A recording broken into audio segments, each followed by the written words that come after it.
Javier Seguí de la Riva, catedrático emérito de la Escuela de Arquitectura de la Universidad Politécnica de Madrid y participante en muchos de los seminarios de los que yo he hablado.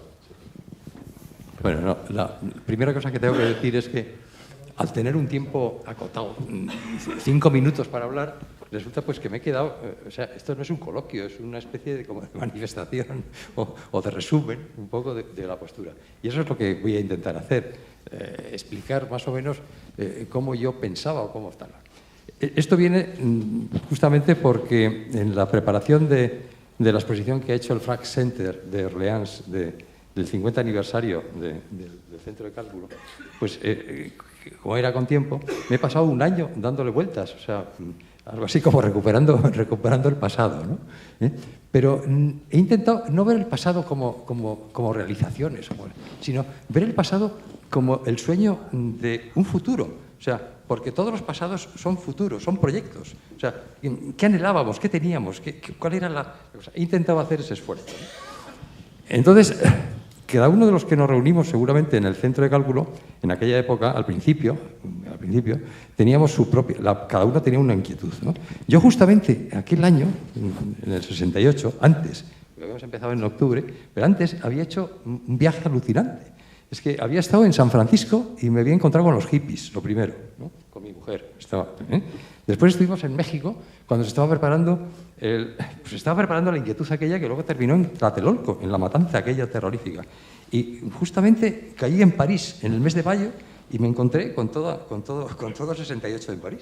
O sea, yo entré en el Centro de Cálculo como desbocado. O sea, entonces, lo que pasó entonces, lo he escrito, lo tengo que leer para no perder el tiempo.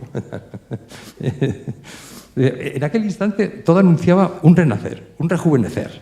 Por fin, una toma de conciencia liberadora que a todos nos estimulaba. La imaginación al poder, era un poco el lema que, ¿no? La democratización del hacer ciudad, la disolución del arte en la vida, romper las barreras, todas las barreras, iniciar una época de cooperación radical, de intercambio total. Había que abrirse a todo lo que prometía progreso. Había que vivir la utopía de hacer con otros, de conocer lo que hacían y lo que hacían los demás, ¿no? España era un lugar agitado, en aquel entonces, ¿no? Inquieto, con constantes episodios trágicos de intolerancia. ETA mataba, estaba en pleno apogeo, ¿no? Y en la universidad vivíamos la pasión de libertad, por un cambio que debía transformar el autoritarismo de los profesores tradicionales por una orientación en el aprendizaje iniciada o propiciada por la inquietud de los alumnos. O sea, había que cambiarlo todo, ¿no?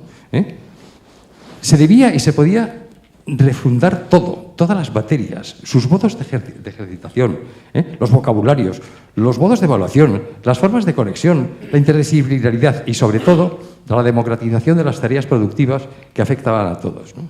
En el Centro de Cálculo se creó un ambiente en el que gente de diferente procedencia nos juntamos allí, pues justamente por esto, o sea, por esa especie de inquietud.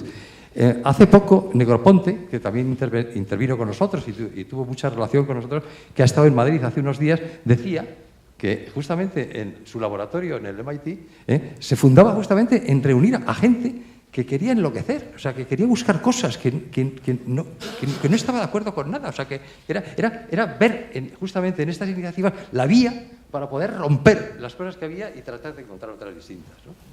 Yo para mí eso fue lo fundamental de aquella situación, Y efectivamente, yo promoví el seminario de formas arquitectónicas después de haber estado en IBM en un curso de Assembler en aquel entonces. Me mandaron al Centro de Cálculo cuando estaba organizando. Pero efectivamente yo participé en todos los seminarios y en todas las conferencias. Yo estaba todo el día allí metido, o sea, entre otras cosas porque creía que la formación que había recibido en la universidad, había estudiado arquitectura, pues era bastante precaria, ¿no? Estudié después psicología y allí fue cuando de alguna manera me di cuenta de las limitaciones que tenía todo aquello. Esa fue la experiencia por antonomasia, ¿no? tengo aquí anotado que está... Ahora quiero recordar a los que no están con nosotros hoy porque o se han distanciado o porque han muerto. Porque antes ha aparecido bastante los que estaban allí. Yo, en mi seminario, tengo que recordar pues, a María Victoria Gutiérrez Guitián, a Carlos Sevilla, que ha muerto, a Manuel de las Casas, que era mi socio, que también está ahí, Ignacio Prieto, José Miguel de Prada, Manuel de las Casas ha muerto, los otros no. José Miguel de Prada, que no sé por qué no está, podría haber venido, a Navarro, que también estuvo con nosotros, a Barbera, ese sí, falleció. Y después, no puedo olvidar, por supuesto, a los que me acompañan hoy aquí. Vamos, con todos he tenido una amistad y una relación muy intensa y muy feliz, ¿no? Empezando por vosotros, los que nos acogisteis, y por los que y con ella más, porque sí, llevo unos cuantos años viviendo con ella. Y por fin, es decir que yo en aquel entonces también, en aquel año había empezado a dar clase en la Escuela de Arquitectura, en proyectos, ¿no? Entonces resulta que lo que sí tengo que decir es que en ese instante a mí se me mezclaron dos cosas. Una cosa era mis propias preocupaciones profesionales y mis propias preocupaciones especulativas, y al mismo tiempo justamente la necesidad de enseñar, la enseñanza. Y aquí había un cruce tremendo, ¿no? Claro, el algoritmo no servía para enseñar, ¿no? Había que hacer otra cosa, ¿no? Y bueno, ahora no voy a pormenorizar porque lo que pasó, porque lo tengo todo escrito y desarrollado y sería larguísimo y me miraríais mal porque abusaría de vuestra confianza. Pero lo que quiero decir es que aquella cosa a mí me hizo después seguir insistiendo y en ese instante creo que mi deriva es justamente hacia la creatividad.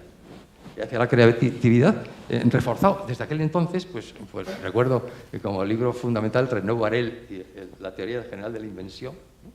Y después Simondon y alguno más.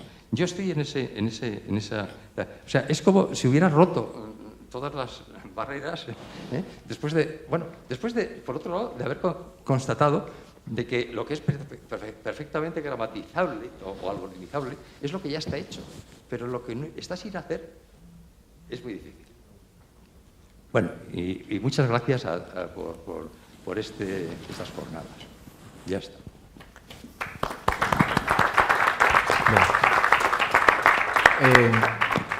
Ahora va a intervenir José Iges por una cuestión puramente porque se tiene que marchar.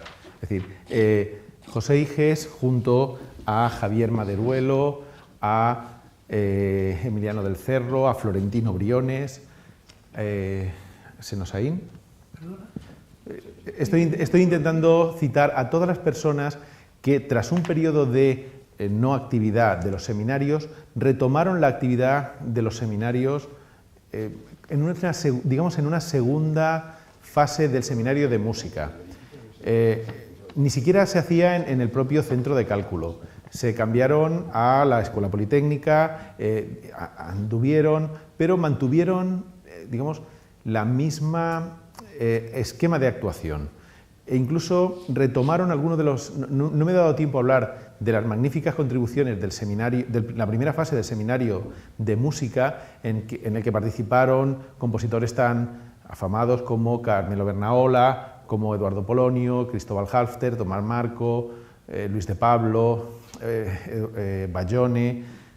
Es decir, pero el seminario de música a mí me sorprendió mucho también que casi todas las personas que participaban de forma muy preeminente en el de lingüística matemática, en algún caso empezaron a ir al de música. Es decir, Carlos Piera, Violeta de Monte y Víctor Sánchez de Zabala de pronto participaban en el de música.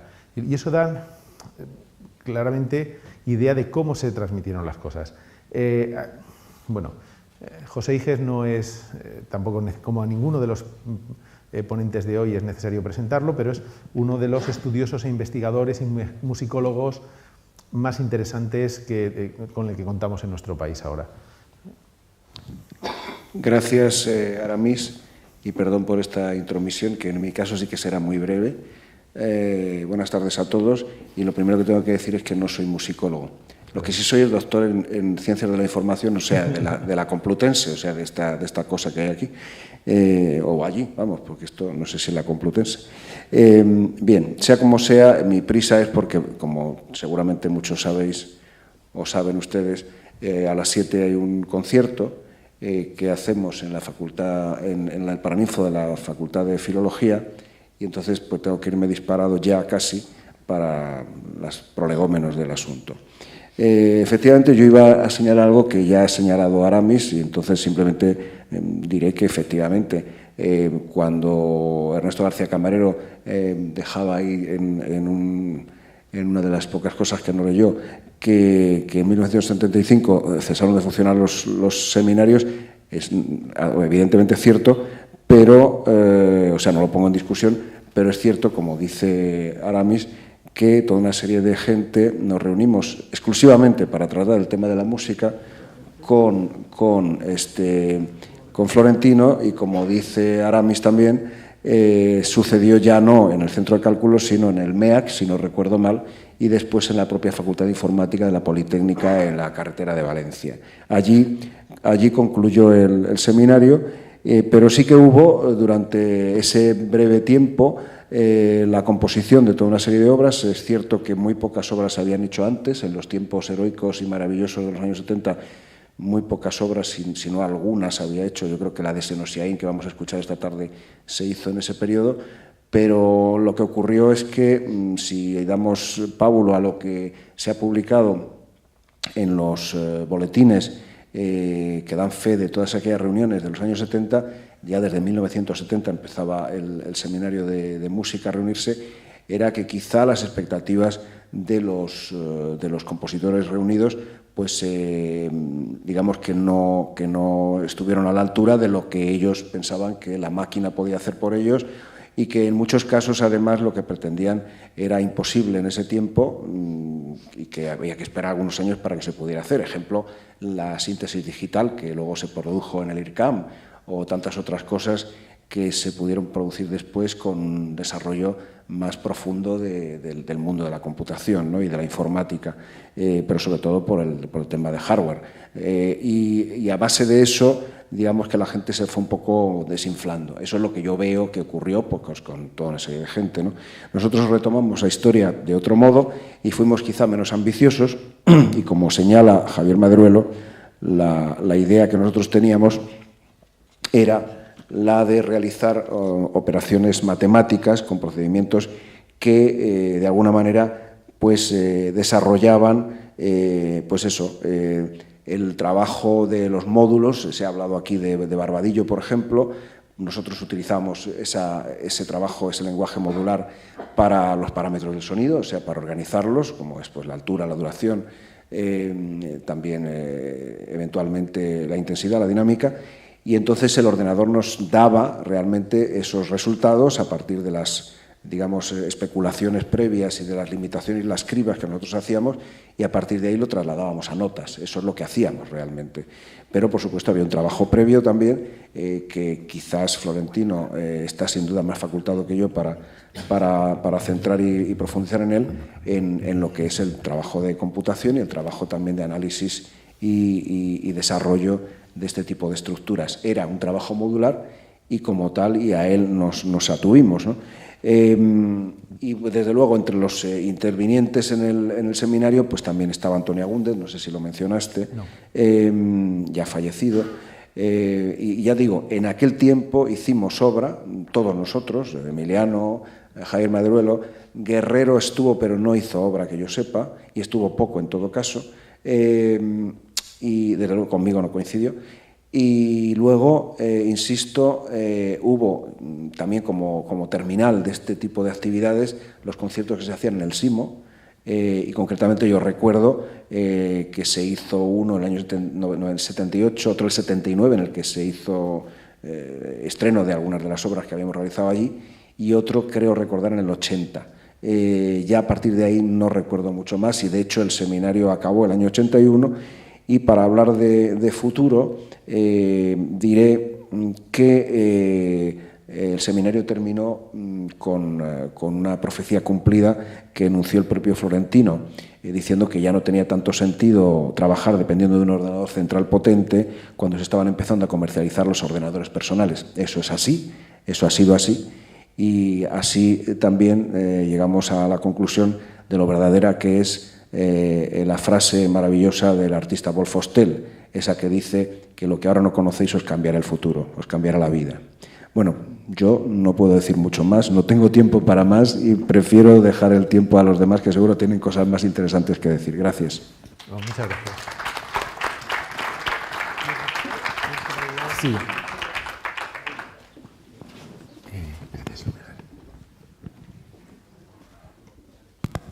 Buenas tardes. El centro de cálculo supuso una tormenta perfecta en terminología meteorológica. Primero, por los tres pilares en los que se apoyó, que fueron tres personas que trajeron una forma de hacer de la que era ajena normalmente la Universidad Española. Me refiero a Florentino Briones, a Ernesto García Camarero y a Mario Fernández Barbera. Ellos posibilitaron unos trabajos de los cuales hoy estamos dando cumplimiento desde la perspectiva de los creativos y la perspectiva nuestra. Yo quiero rendir un público homenaje a aquella excepción en la terrible Universidad Española de los años 60. Además de eso, y por la cultura que traían, se puso en marcha un sistema que, aunque conocido, había sido destruido, que era lo que ya se inició con la Junta para la Ampliación de Estudios, es decir, la posibilidad de traer aquí a científicos de reconocido valor a dar cursos, normalmente ligados a la investigación, y a través de esos cursos mandar gente afuera para que se formara. Eso fue un pilar importantísimo en lo que luego devino la actividad global del centro de cálculo.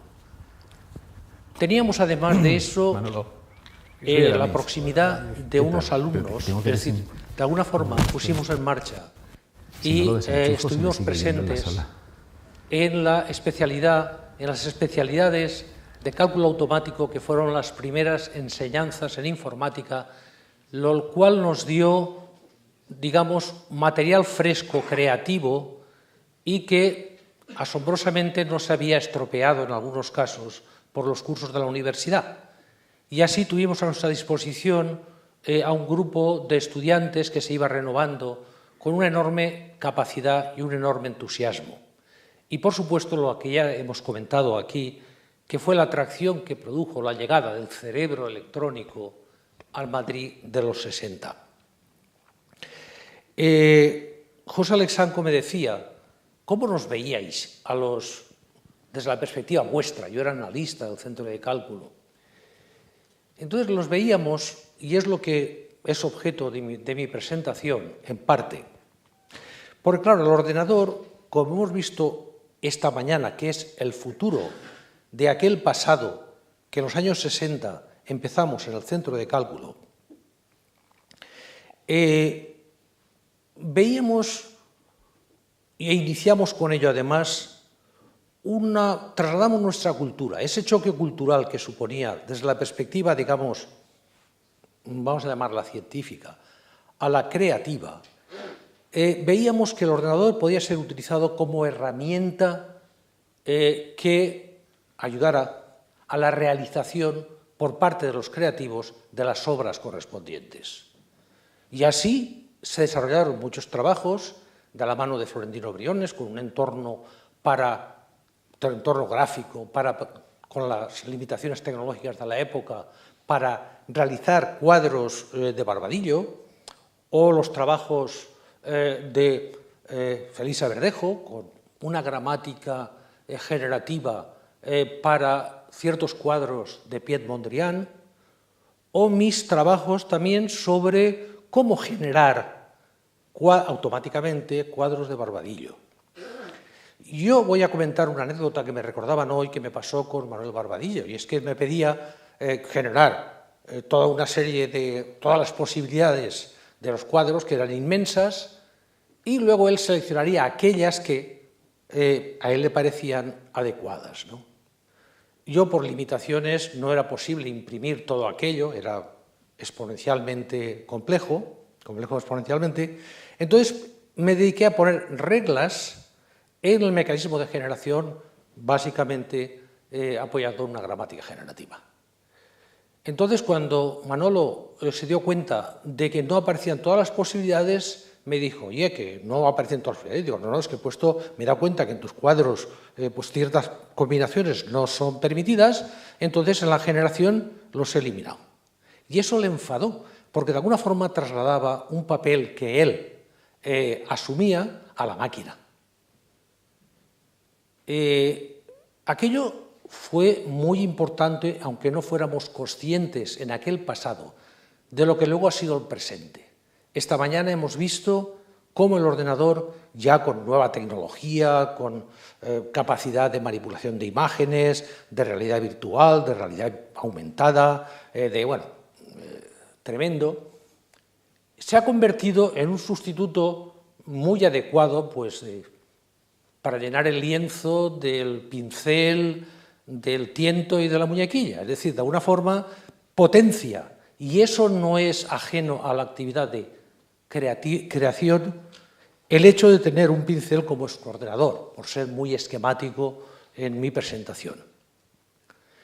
Es decir, creación ayudados por el ordenador. El ordenador es una herramienta que permite la realización de obras, la realización de la creación, abriendo un mundo nuevo de posibilidades que condiciona obviamente esa creación. Pero también hemos visto otra forma, que es en la que el que crea es el ordenador, a base de, obviamente, a través de algoritmos genéticos, a base de gramáticas generativas, en aquellos momentos de los 60, lo que hacíamos, que capta en la actividad de creación cuáles son las restricciones, cuáles son las constraints, digamos, que modelan la creatividad desde nuestro punto de vista. Y ahí, disculpadme que yo hablo desde mi punto de vista. Vosotros tenéis otro. Yo os cuento lo nuestro. Es decir, cuando en la anécdota que comentaba con Manolo Barbadillo, él, se enfadó, era una persona entrañable y en absoluto, no quiso que el ordenador asumiera un rol que él lo tenía, es decir, el reconocimiento, estaba subrayando un hecho, y es que el ordenador podía, en cierta manera, asumir la creación de una obra aceptable por parte del observador, por parte del observador.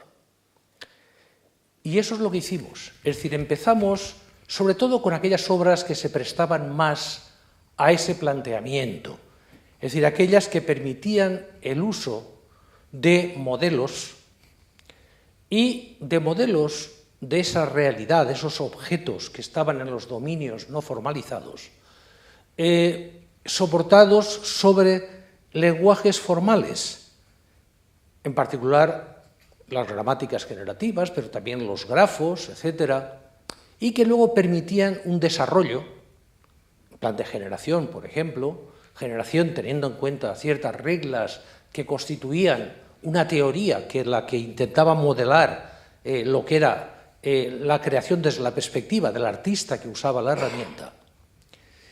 Entonces aquello produjo, digamos, en el centro de cálculo un hecho disruptivo que yo no he encontrado, pero posiblemente estará en otra parte del mundo.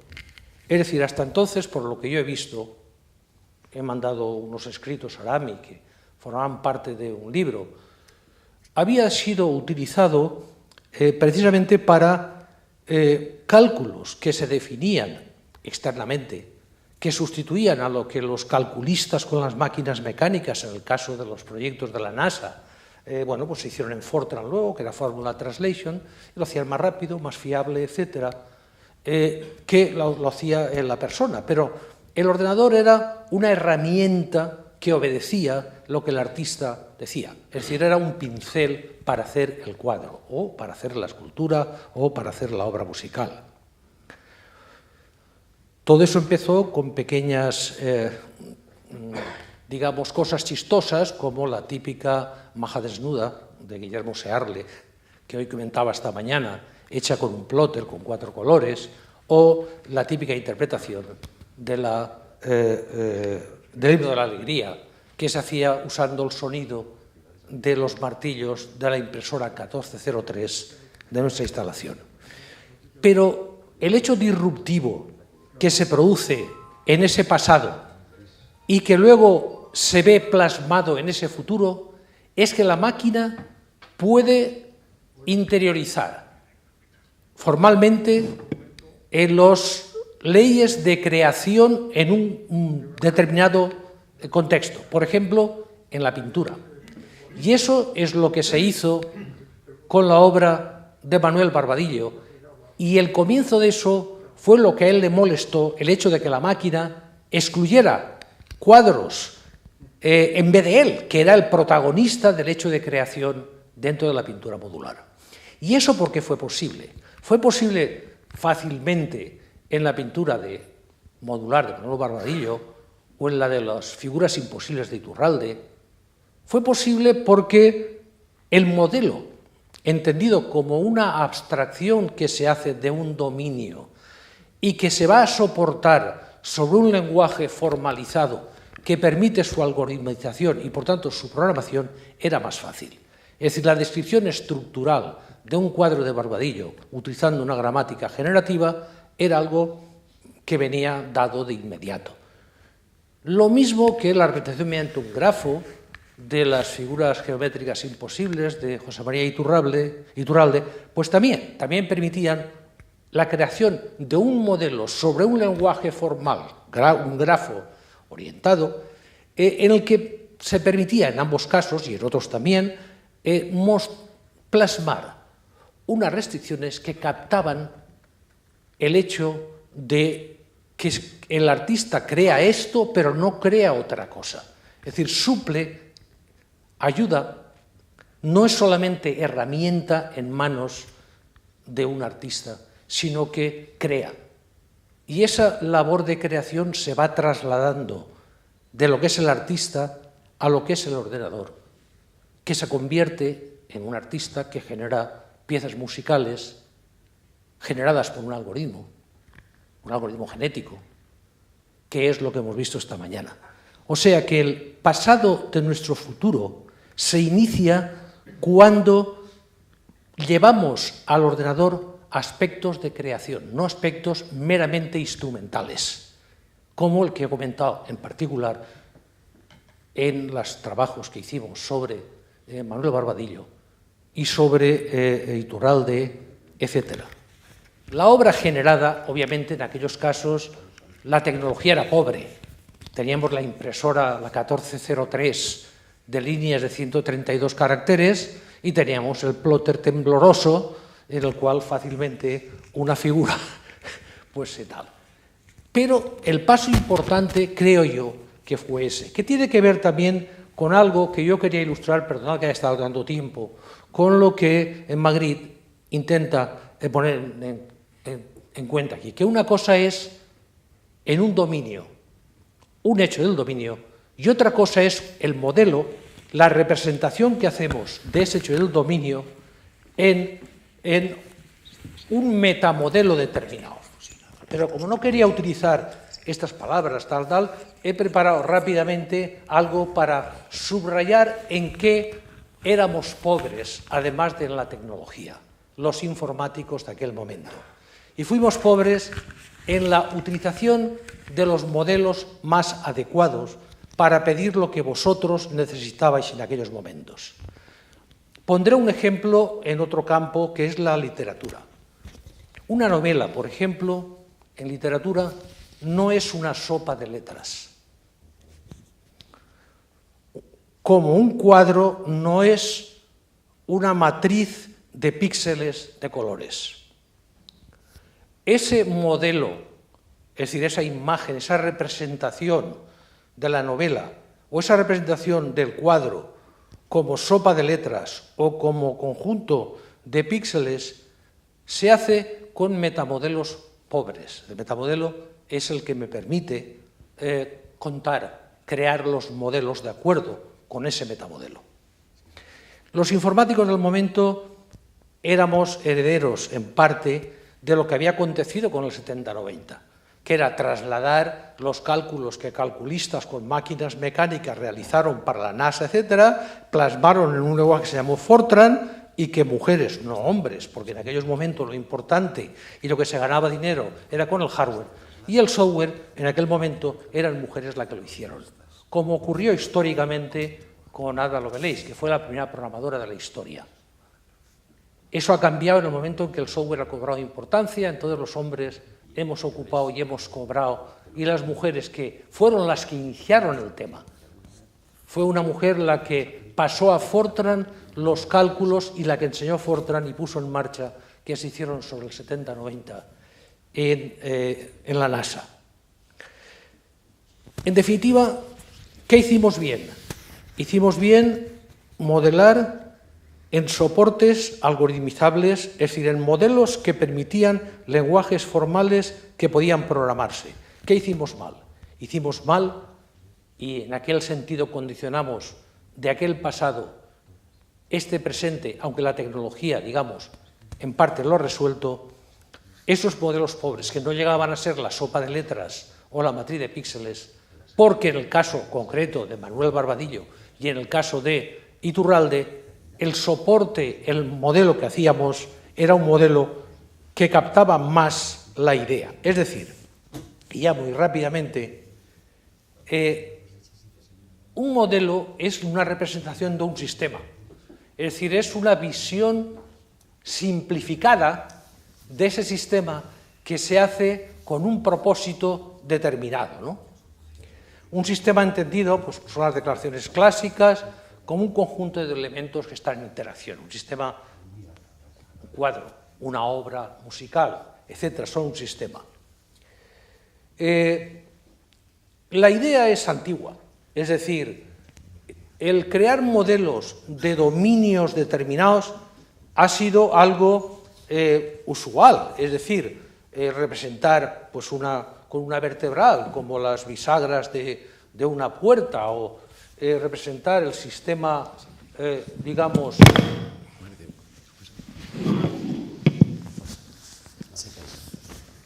estábamos habituados a construir modelos en muchos campos, sobre todo en modelos matemáticos. Los físicos somos deudores de la matemática en los modelos que hicimos y se soportaron sobre lenguajes matemáticos, como las ecuaciones diferenciales de Maxwell o como la teoría de la relatividad de Einstein, etc.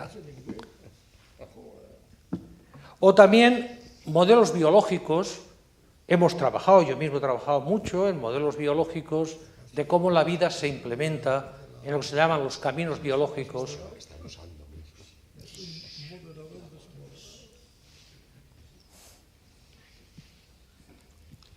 Se están portando mal. Yo creo que el moderador tiene un papel. Claro. Se están portando mal.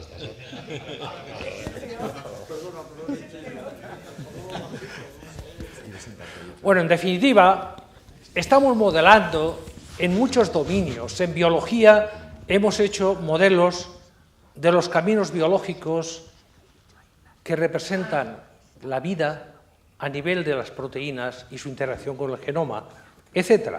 O modelos meteorológicos, pero estos modelos luego se representan en un lenguaje que describen el modelo y que es objeto de mi pequeña disgregación. Es decir, que de un sistema cualquiera, de una persona, podemos hacer un modelo del esqueleto, un modelo del sistema respiratorio, etc. O sea, que tenemos múltiples vistas de un cuadro, lo mismo que podemos hacer un modelo del aspecto estructural o del aspecto del color o del aspecto perceptivo de una obra determinada y captarlo, digamos, sobre distintas vistas coordinadas que son distintos modelos de un mismo objeto, de un dominio, por ejemplo, de una casa, en la que el arquitecto o bien el diseñador de interiores o el electricista, etcétera, tienen vistas distintas porque utilizan metamodelos distintos para construir los modelos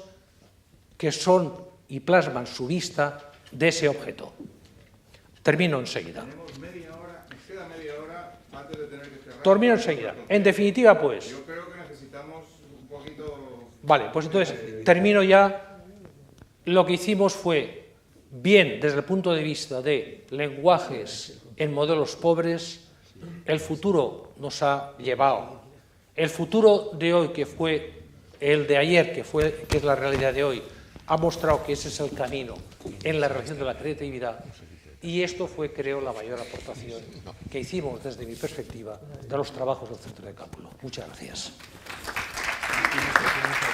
Si tenemos que decir qué veíamos entonces y qué estamos viendo ahora, que es un poco, parece que era la pregunta inicial que planteó Javier Seguí, ¿no? como happening, y al final se está consiguiendo. Entonces, yo lo que tengo que decir que entonces éramos, ¿cómo os diría? Éramos entusiastas a tope, creíamos que podíamos transformar el mundo. Eso que decía Javier Seguí, bueno, de todas las revoluciones que estaban en California, en París, en el 68 y todo, y otras manifestaciones, estaba terminando, diríamos, la posguerra de la Segunda Guerra Mundial y ya por fin nos habíamos quitado el lastre de todos esos problemas intrascendentes que se dan por trascendentes, y parecía que nos podíamos dedicar directamente a la creatividad, a la búsqueda de las relaciones humanas, a los afectos, al trabajo en común, al apoyo mutuo, y eso creíamos que en el Centro de Cálculo es lo que planteábamos y creíamos que podíamos conseguir. Y en alguna medida lo conseguimos, no del todo, hay que reconocer, pero en alguna medida lo conseguimos. Ese sería un aspecto que yo creo esencial, digamos, el espíritu ese de innovación. Y además nos parecía que dentro de una universidad, en nuestro caso, que estaba quedándose un poquito esclerotizada, etcétera, pues era un revulsivo dentro de la propia universidad, una forma de abordar problemas que fueran, digamos, más directos, que fuera más bien una lluvia de ideas de cualquiera de las reuniones, etcétera, que todo el mundo participara, que evidentemente unos sabían más de esos temas que otros, pero en cualquier caso ambos podían decir algo. Ese era uno de los temas que entraron y que circularon. Y otros de los temas, yo no sé si en todos, pero en algunos, era justamente lo que he llamado antes el cambio de paradigma. Las computadoras hasta ese momento eran máquinas aritméticas, lo numérico era lo esencial, numérico no en el sentido francés, que lo numérico entra también lo digital, no era lo esencial, lo que es estrictamente aritmético, diríamos, sino que aparecieron una serie de nuevas estructuras, que es lo que yo vinculo con el desarrollo de la lógica, unas nuevas estructuras capaces de ser trabajadas y desarrolladas con ayuda acércate el micrófono. Y además una ciencia que era importantísima de incorporar precisamente en la universidad y en nuestro pensamiento. En el pensamiento científico, que además en España tradicionalmente era como un pensamiento casi de segunda categoría, porque el arte siempre ha sido reconocido en España. Es, en definitiva, no hay que hacer un gran esfuerzo para motivar a la gente a dedicarse al arte. En cambio, motivar en la ciencia es más complicado, y ese sería otra de las ejes que intervenían, diríamos, en aquellos momentos iniciales del Centro de Cálculo. ¿Qué vemos ahora, después de todos estos años? Bueno, por un lado, que evidentemente nuestro trabajo no fue infructífero. Por un lado, habéis visto los resultados de los seminarios, han sido brillantes, son los más conocidos porque evidentemente en el arte la finalidad casi es la exhibición final de las obras. Y por lo tanto, a través de esto se hace más visible, se circula. En cambio, los otros trabajos puramente científicos son más difíciles de visualizar. Pero lo que decimos que también en alguna medida hemos tenido éxito, porque muchas de las gentes que pasaron por el Centro de Cálculo, no solamente los cursos regulares que se dieron en la universidad, en la primera forma regulada universitaria de trabajar, como ha mencionado Isidro antes, sino también en los cursos esos que llamamos cursos intensivos, que trajeron un caudal de ideas diferentes, además expresados no solamente como una conferencia, como un acto, sino como un cursillo, donde mucha gente engranó en los temas a través de estos cursillos y evidentemente mucha de la gente que participó en esto ahora son profesores universitarios o investigadores, etcétera, como sabéis. De aquí delante veo bastante gente, veo a Felisa Verdejo, que era una brillante profesora y en aquel momento motivadora, digamos, de la investigación, sobre todo de la representación del conocimiento, que hicimos un tema que desarrollamos durante varios tiempos, que llamábamos Séneca, recuerda Felisa, el Séneca, que tuvo presentación en varios congresos internacionales. Pero en fin, como ya veo que tengo la espada de Damocles encima, no voy a dejar que caiga, y entonces eran esos dos motivos. Y luego lo que quiere decir otro motivo es, en cuanto a la informática, ya con esto termino, es, diríamos, la esperanza de la informática en aquella época para la libertad y la informática hoy en día ya, no digo al centro de cálculo, universalmente, como algo a temer. En la informática, a través de los famosos algoritmos, de los famosos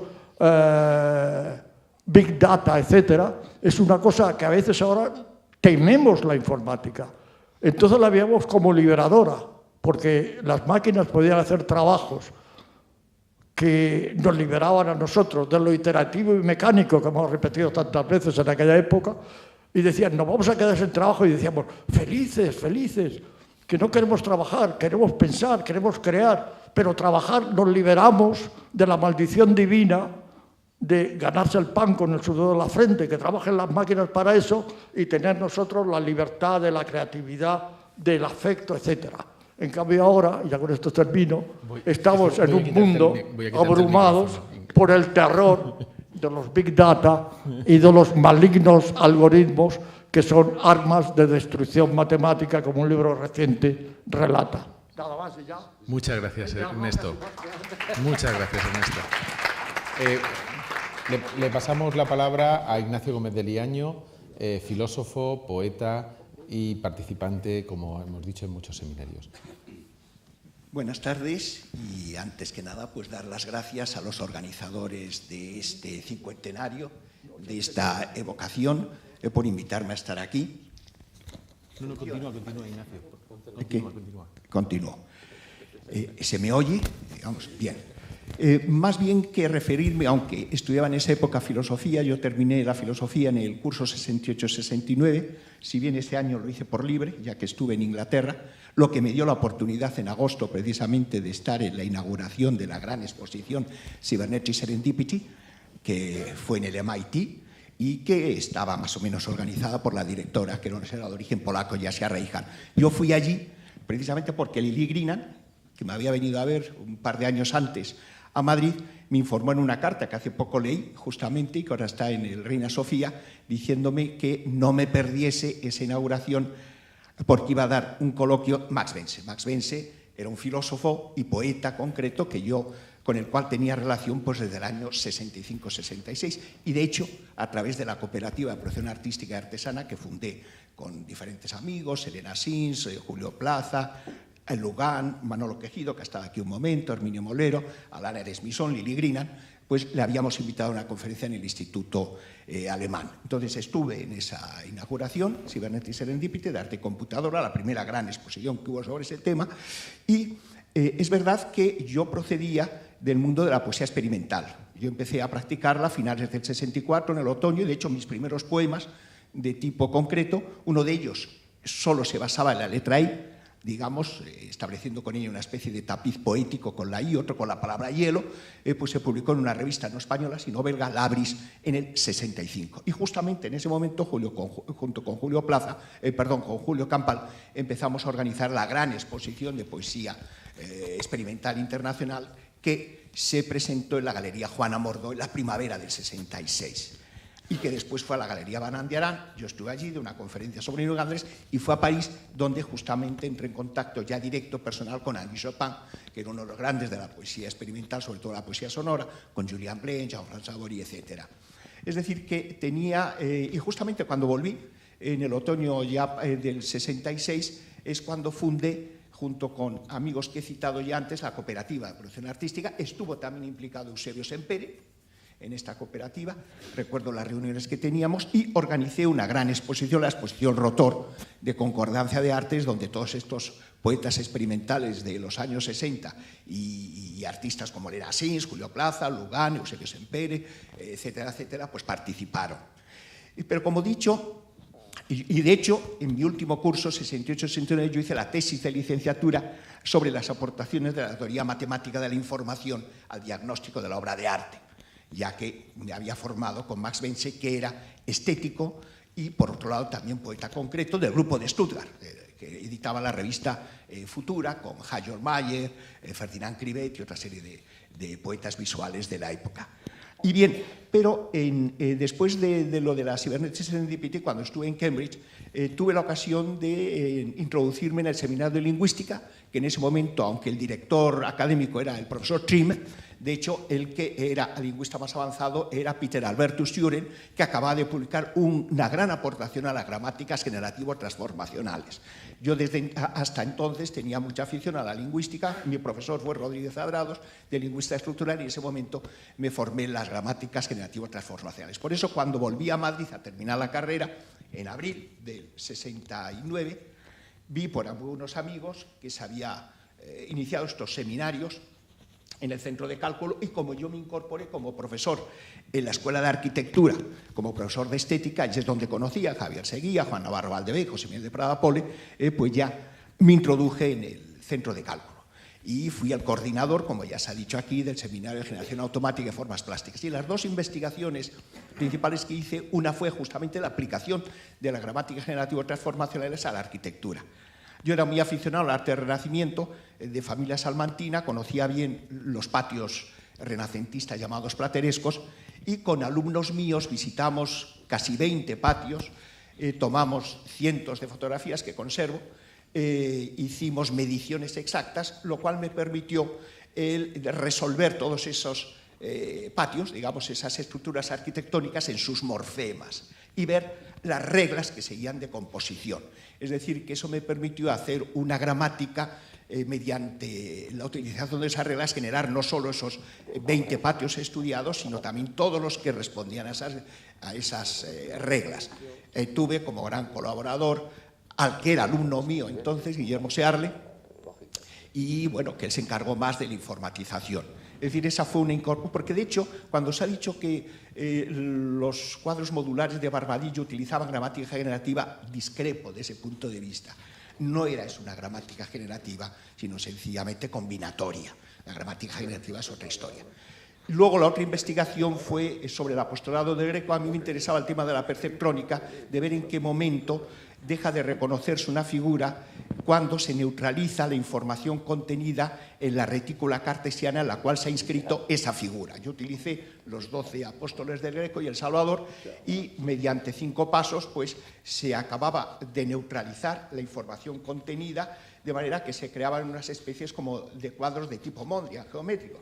De hecho, fue el origen de lo que se llamará después pixelización, que también hicimos o hice con mis colaboradores en el centro de cálculo.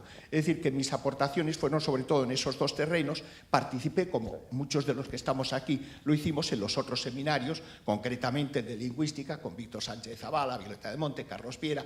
Pues lógicamente pues, di algunas conferencias sobre lo que yo había aprendido en Cambridge. No nos olvidemos que en Cambridge, a principios del curso, vino a dar una conferencia Noam Chomsky. Yo estuve las dos que dio.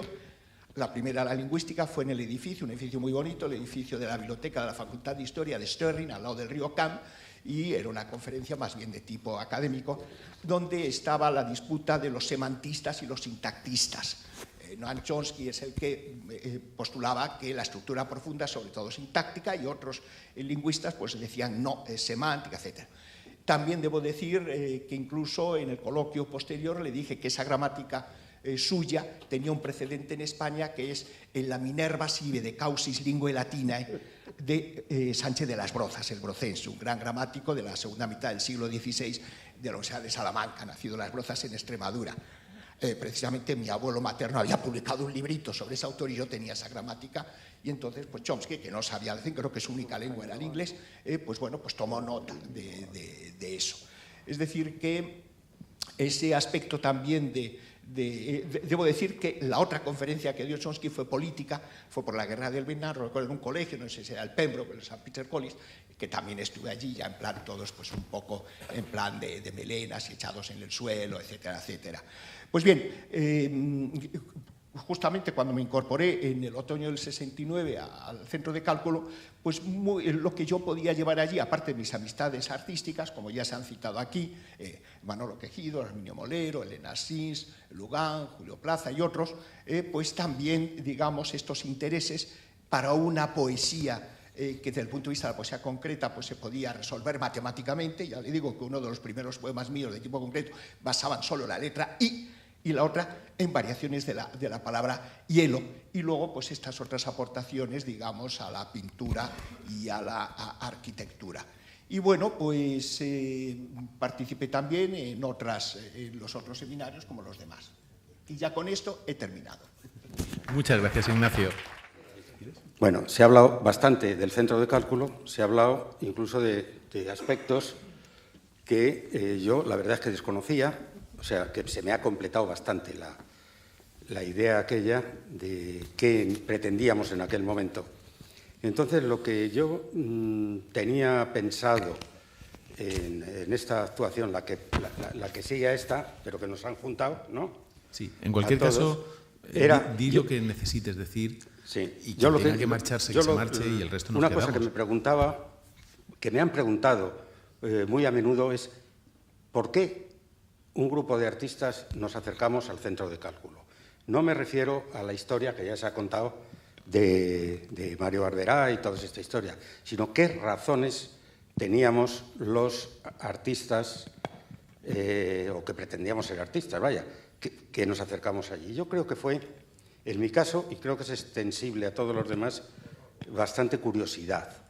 Si aquella máquina, cerebro electrónico se le llamaba, que luego me di cuenta que a los informáticos no les gustaba nada que se llamara así, si nos iba a servir para algo.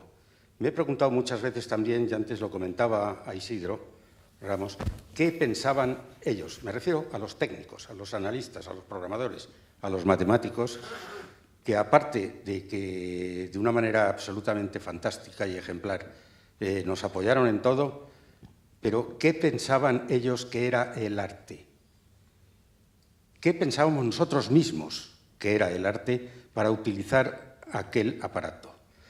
Yo me lo tomé siempre como una simple herramienta, mejor dicho, una complicada herramienta que había que saber utilizar. Pero, en el fondo, no creo yo que cambiara mucho las ideas que teníamos cada uno de nosotros para desarrollar nuestro trabajo. En todo caso, acelerarlo. Y en algunos casos también, uno es el mío, me dio ideas para continuar, para ir transformando aquella idea que yo tenía.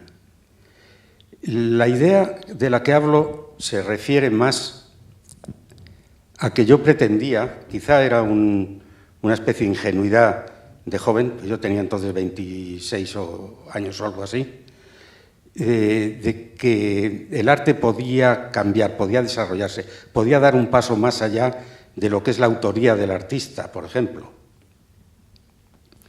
Yo quise hacer, y lo hice, valga lo que valga, un programa, porque no existían las aplicaciones en aquel momento, un programa que lo que hacía era transformaciones topológicas sobre una forma inicial que ya tenía diseñada. Y mi pretensión era... Sí, y mi pretensión era que esas transformaciones topológicas a partir de esa forma vivieran por sí mismas. Incluso tengo publicadas las instrucciones de uso del programa. Cualquiera podría coger y generar esculturas por sí mismo. El resultado a mí se me escapaba, evidentemente, porque además yo no aplicaba, eso lo he hablado con Isidro después de la comida, yo no aplicaba ningún tipo de filtro estético. Me interesaba el movimiento en sí mismo, la transformación en sí misma. Y el ordenador me lo permitía hacer. Me acuerdo todavía de un librito que leímos en los seminarios, que creo que era de Christopher Alexander, que me acuerdo de una frase que decía que cualquier problema que hiciera un ordenador lo podía hacer un grupo de matemáticos o geómetras o tal durante mucho tiempo y acabaría haciendo el mismo programa, mientras que el ordenador lo resuelve rápidamente. Por eso, en ese sentido es en el que yo utilizaba el ordenador. Calculando a mano, como se podría haber hecho las transformaciones que yo aplicaba, pues a lo mejor hubiera hecho una cada mes, pongamos. Mientras que el uso del programa me permitía hacer mucho más. Pero aquello trascendía sobre todo el desprenderme de la autoría de la propia obra, puesto que podía seguir funcionando ajeno a mí. Y de hecho puede ser. Lo que pasa es que las herramientas han cambiado y con las herramientas actuales no sé hacerlo. Es simplemente así. Entonces, con los demás artistas que yo he hablado del tema, bueno, aparte de todas aquellas charlas que teníamos en los seminarios, que es lo más válido que me llevé de allí, de verdad, lo que más me ha servido para el futuro. E incluso diría que el hecho de aprender malamente el Fortran, como cualquier otro idioma o lenguaje, perdón, de informática, me ha servido, aunque no, ya se me ha olvidado, ya no sé hacerlo, pero se me ha quedado en una manera de pensar lógica. Estructurada, mucho más estructurada. La problemática que yo tenía, sé que difiere mucho, es muy diferente a la de otros. Por ejemplo, se ha hablado, sobre todo aquí de Barbadillo, que era el más evidente que su trabajo era susceptible de desarrollarse así, porque efectivamente eran combinatorias de cosas. Y cada uno tenía su propio problema. Pero una de las cosas que me acuerdo es que tampoco hablábamos mucho de arte. Precisamente lo enriquecedor que teníamos allí es que se hablaba de todo. Y no sé yo muy bien qué vamos a contar más. Yo creo que... Bueno, pues... Pasas el micro.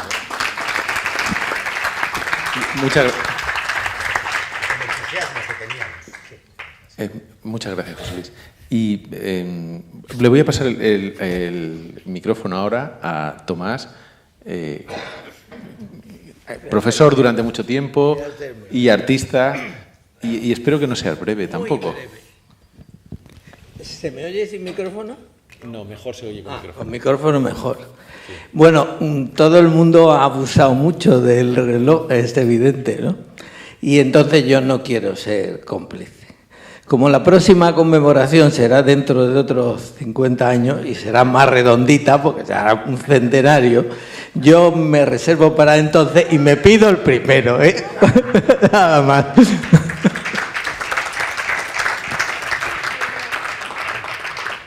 En cualquier caso, te insisto, ¿puedes decirnos algo de tu paso por allí? Pero es que es muy tarde. No. Bueno, yo siempre vi que los ordenadores eran unas máquinas poderosas que servían para resolver problemas. Y eso por una parte. Por otra parte, yo veía que yo soy pintor y que pintar un cuadro, eso es un problema. Empezar un cuadro es meterse en un jardín que no sabe uno por dónde va a salir, ¿no? Digo, pues necesariamente con estas máquinas podrán ser una ayuda para resolver esos problemas, ¿no? Esa fue la idea que yo tuve. Y eso llegó a pasar, no llegó a pasar, pasó un poquito por lo menos sí que pasó, ¿no?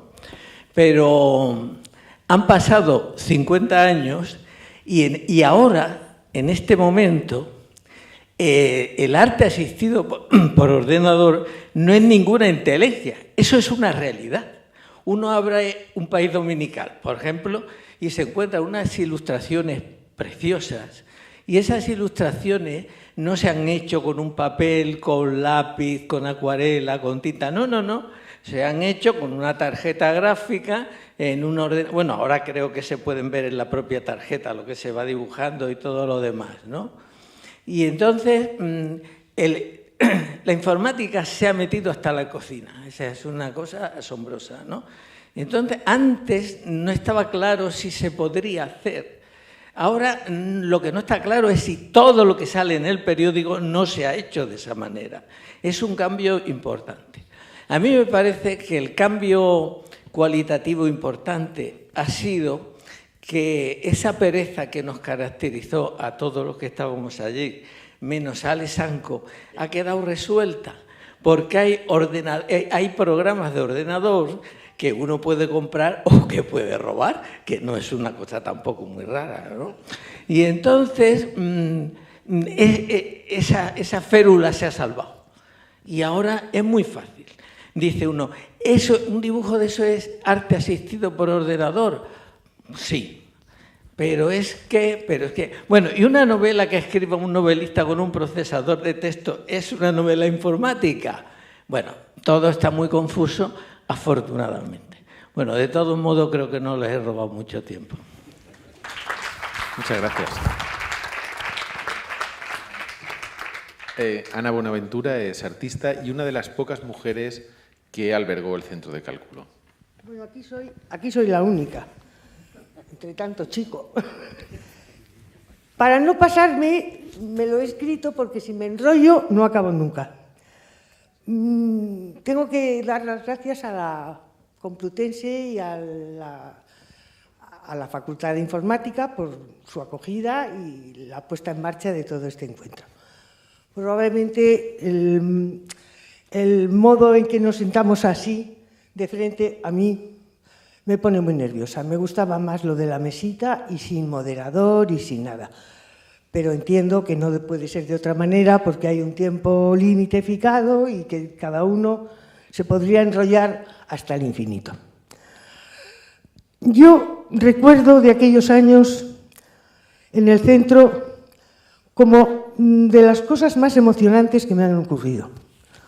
Un ambiente acogedor y unas personas que nos permitieron llevar a cabo nuestras inquietudes e ilusiones por las posibilidades que los ordenadores ofrecían a la creatividad y estaban tan acordes con aquel espíritu del 68. En mi caso, me permitía unir todo lo que me interesaba. Yo venía del campo del diseño de moda, hacía mis incursiones en la pintura y colaboraba en el estudio de arquitectura de Javier y sus socios, a la vez que mantenía a mi casa, a mi marido y a nuestros 3 hijos. Pues todo se podía aunar con lo que me importaba en el Centro de Cálculo. En el seminario de formas plásticas me sentí libre y todo eran estímulos y apoyo a lo que se me ocurría. Tengo un recuerdo especial y decidido a Eusebio Sempere, a Abel Martín, a José Luis Alexanco y al director Florentino Briones en aquel momento, que siempre nos facilitó todo. Los encuentros en París, Barcelona, Sevilla, Córdoba, Ibiza, Pamplona y un etcétera, estimulaban y disparaban todas las posibilidades. En esta actividad, Mario Barberá fue una pieza clave, como en otras. Cuando en el 73, y probablemente debido a la crisis que abarcó a todos los campos, se clausuran los seminarios y prácticamente se cierra el Centro de Cálculo a arquitectos, pintores, músicos, etcétera, pues acaba la posibilidad del uso del ordenador y la ayuda de informáticos para la elaboración de nuestros programas. Fue un golpe brusco y yo decidí dejar de hacer todo aquello porque a mano era absurdo. Tenía muy adelantado el orden biológico, que ya tenía un programa definido, y sin embargo al orden cósmico, que yo llamo, que aún no había conseguido resolver informáticamente el problema que suponían las tramas sobre el que en aquel momento yo estaba trabajando. Así pues, absurdo seguir con ello. En ese momento alguien definió lo que estábamos haciendo como arte formativo, por lo que decido formarme. Me matriculo y curso la carrera de Sociología y Ciencia Política y tengo mi 4º hijo. Para conseguir mi creatividad o consolarla y producir algo que me mantuviera unida al campo del arte, pues empecé a tejer. El mundo del tapiz me permitía crear urdimbres y tramas por las que discurrir las ensoñaciones y plasmar con mis dedos y los hilos ese espacio interior que está fuertemente vinculado a la feminidad. Así, estos mecanismos de estudiar, fabricar sueños y sostener las raíces vitales de relación familiar fueron los que me permitieron superar el shock que el cierre del centro supuso. De alguna manera, la exposición que organiza el FRAC Center de Orleans en 2017 y después la del 2018 como homenaje al 68, pero la de 2017 se vincula a todo este procedimiento de ensoñación porque la tituló de un modo tan poético: Caminar en los sueños de los otros. Yo tenía preparado un pequeño discurso de 3 cuartos de hora, pero me temo que no me van a dejar. Yo no me quejo. ¿No? Yo no me quejo, otros sí. Yo empiezo, porque empiezo de cuando era pequeño y tal, y cuento mi historia. Bueno, lo voy a resumir todo, Muchas gracias a todos por haber venido. Y como soy matemático, pues voy a hacer una pequeña estadística. Creo que casi la mitad del público es amigo mío. Un cuarto porque estaban en el centro de cálculo o iban, y otro cuarto porque estaban en el Banco de España y han venido también aquí un montón. Así que, bueno, muchas gracias por venir y por haber escuchado a todos estos que han hablado, que tienen más facilidad de palabra que yo.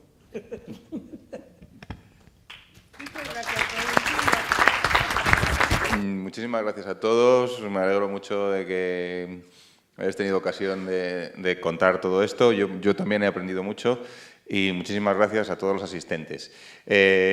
Con eso termina la parte de los coloquios. Ahora a las 7 es el concierto en Filología, en el Paraninfo de Filología. A las 7 se sale por esta puerta, hay que subir la calle, hacer una curva y detrás de la Facultad de Derecho, al otro lado de la plaza, está Filología y dentro está el Paraninfo. Allí a las 7 los compositores que estaban en el centro de cálculo, cuyas piezas se van a ejecutar, explicarán un poco en qué consiste el concierto y luego Plural Ensemble interpretará una serie de piezas de compositores dentro de cálculo y alguna otra de entorno europeo también generada por computadora.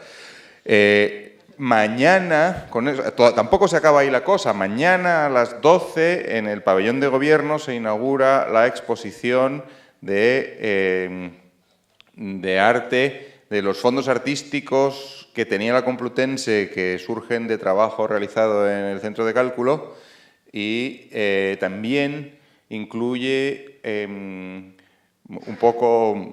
mucho material histórico y alguna reconstrucción en realidad virtual. Creo que de hecho hay una reconstrucción en realidad virtual del IBM 7090, un poco de toda la sala de máquinas, de lo que era el centro de cálculo. Eso ya no existe, quedan piezas aquí en el Museo de Informática, pero allí hay una reconstrucción, se ha hecho una reconstrucción en realidad virtual que permite imaginarse un poco lo que era aquel espacio.